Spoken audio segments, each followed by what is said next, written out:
من أطيب الوجبات وأسرع الوجبات اللي هي تفيدنا وجبة العشاء، ومرات نظل حايرين شو نسوي.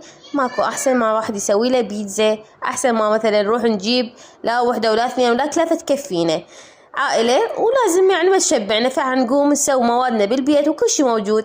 طحين الحصة موجود، واللحم موجود، وكل موادنا موجودة بالبيت. فجبت هنا سويت البيتزا، الميني بيتزا للأطفال.